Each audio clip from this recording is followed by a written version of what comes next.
My name is Faye, and I handle administrative tasks at a medical office at a university.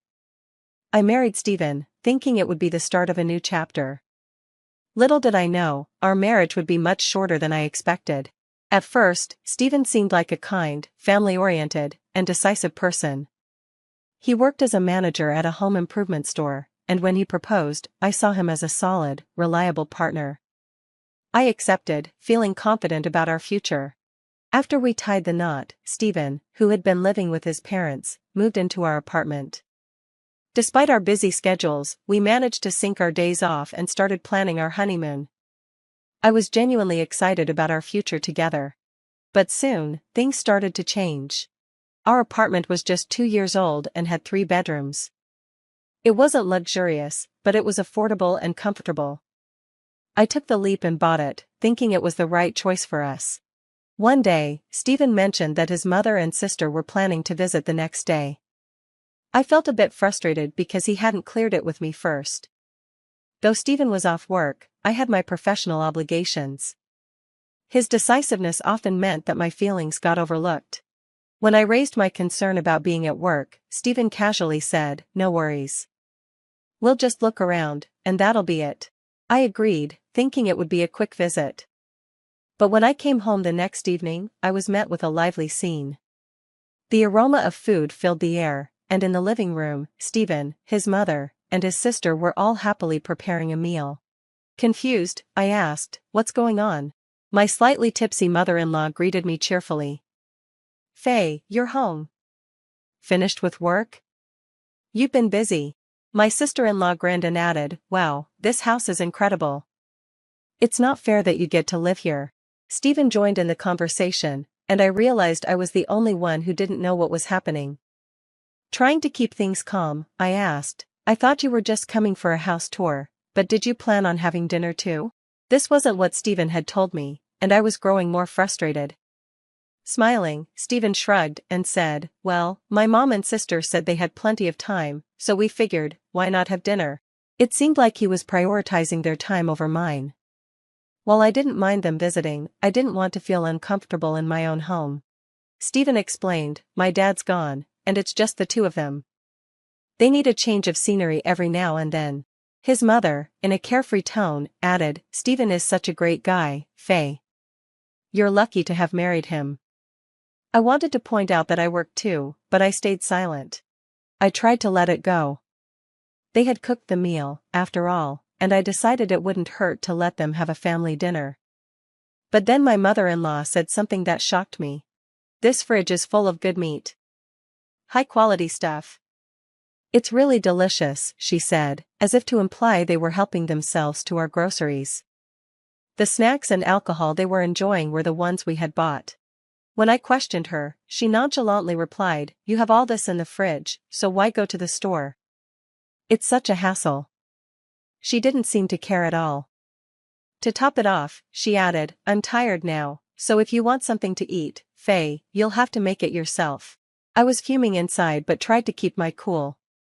With a forced smile, I said, "Is that so?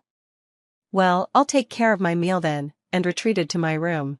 As I closed the door, I heard them talking behind me. "Is she always this rough? Is she okay?" my sister-in-law asked. "Even though she's in such a nice house, I wonder if she'll end up breaking something," she added.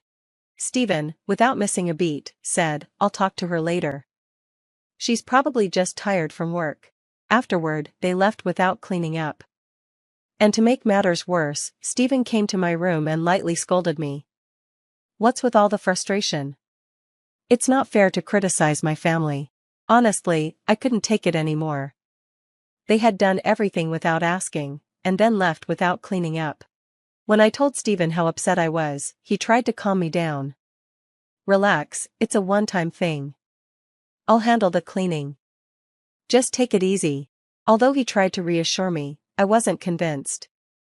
I decided not to argue but tried to convince myself it was just part of Stephen's family love. I forced myself to think about our upcoming honeymoon, hoping things would improve. But our honeymoon didn't go as planned. A month later, we went to Alaska for a 3-night trip.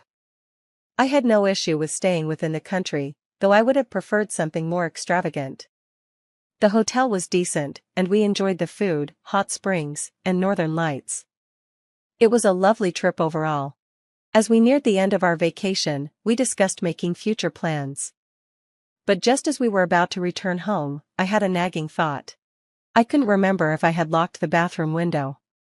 Living on the 4th floor, it seemed secure, but I couldn't shake the feeling.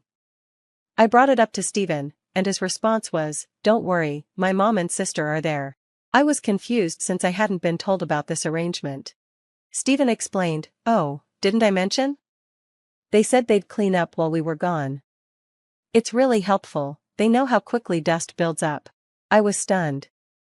He had given my mother-in-law a spare key without telling me. My frustration grew, and I barely spoke to Stephen as we hurried home, anxious about what awaited us. When we got back, they were throwing another party. The table was covered with food that looked like it had come from our fridge. My mother-in-law casually said, "Oh, you're back. Did you have a good time?"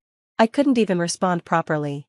Despite her claim that she was cleaning, the apartment was messier than when we left, and there were even more bags from my mother-in-law and sister-in-law. That was it. I had reached my breaking point. Enough was enough. I reached a breaking point, unable to hold back my frustration any longer. I blurted out, "What is going on? This is our house, and it's a problem when you just do whatever you want without asking." My mother-in-law shot back, "What's the issue, really? This is Stephen's house too, so why is it a problem if we, his family, do as we please?" My sister-in-law arrogantly added, "Exactly, Faye, we should have as much right to be here as you do." I couldn't wrap my head around their logic and snapped, "I'm paying for this house too. It's not just Stephen's, so you need to ask for my permission before doing things here." At that moment, I realized I couldn't keep quiet any longer. I had to say something, or they'd keep walking all over me. And then, Stephen's response hit me like a ton of bricks. He said, "Faye, stop. You can't talk to my family like that. We're all going to live here now, so don't be so selfish." His words left me speechless. The idea of living with his family without even being consulted was a blow. I shot back, "Why are you making decisions like this without telling me? Don't talk to me about selfishness, are you kidding?" The lightheartedness from our honeymoon quickly evaporated, and the atmosphere turned tense. As usual, Stephen tried to defuse the situation with a calm, "Enough, if you hate living here so much, you can leave." Instead of calming me down, his words made me realize that I couldn't stay with him and his family anymore. I didn't need to argue further, I just needed out. With a smirk, I said, "Fine, I'll be gone soon enough." Though my mother-in-law and sister-in-law didn't fully understand my response, they would find out in time. I quickly packed my things and left. Stephen tried calling, but I ignored him. I had no plans to return. I stayed with my parents for a while, filed for divorce, and started searching for a new place to live. After a couple of months, I'd settled into my new home, but when I realized I still had some belongings at the old place, I answered Stephen's call. I could tell he was panicking as he pleaded, "Faye, what's going on? Come back now." Stephen probably thought I was going to return, but I was done. I responded firmly, "No, I'm not coming back. I've already filed for divorce and spoken to a lawyer. We need to talk about dividing the property." He was stunned, caught off guard. "Divorce? What? No, not that. I can't handle this." I wasn't surprised by his frantic plea. It wasn't long before he confessed, "I'm broke, I'm in debt, come back quickly." I already knew he was in financial trouble, but hearing him admit it confirmed it. He thought I'd return because he couldn't handle things on his own, but I wasn't buying it. Stephen didn't make much, maybe $2,000 a month. The mortgage for the condo was $2,000, and while I chipped in $1,500, he only contributed $500. The rest, like utilities and groceries, was all me. Even our honeymoon had to be on the cheaper side because of his financial situation. It wasn't that he had expensive tastes, it was that he couldn't afford anything. Once I left, it was clear he couldn't manage. The condo was in his name, but without my contribution, he was struggling, and with his jobless mother and sister living with him, things were about to get worse. My mother was furious about the whole situation. "Why did you kick Faye out? You need to fix this right now," she scolded him. It became evident that Stephen's mother and sister had no clue about his financial reality. They thought he was well off, just because he was a store manager, but the truth was far from it. They'd assumed Stephen was the main financial contributor. which made me feel embarrassed for them. Things got worse when I learned his mother had blown through her late husband's money and moved into my house. She and her daughter had even ended their lease. It was moments like this that made me ashamed to be connected to them, and I couldn't wait to get my divorce finalized. When I expressed my desire to proceed with the divorce, Stephen didn't resist. He said, "I'll just fill out the papers and send them back." The divorce went through smoothly, and I returned to my old place to gather my belongings. After shipping my things, Stephen, standing with his mother and sister, thanked me, saying, "You really saved me, Faye. I'm already $110,000 in debt, and if things keep going like this, it'll go up by another $5,000 this month." I was shocked at how quickly he'd racked up that much debt. Apparently, his mother and sister's reckless spending habits had drained everything I had contributed. I couldn't help but suggest, "Why don't your mother and sister get jobs? If 3 people work, it might help." Stephen and his mother were stunned by my response. He asked, "Aren't you going to help us out too?" I replied coolly, "What do you mean by help? Why should I pay for your living expenses? Earn your own way." I didn't say I'd help, I said I'd think about it. I left them standing there, confused and helpless, before getting into my car and driving away.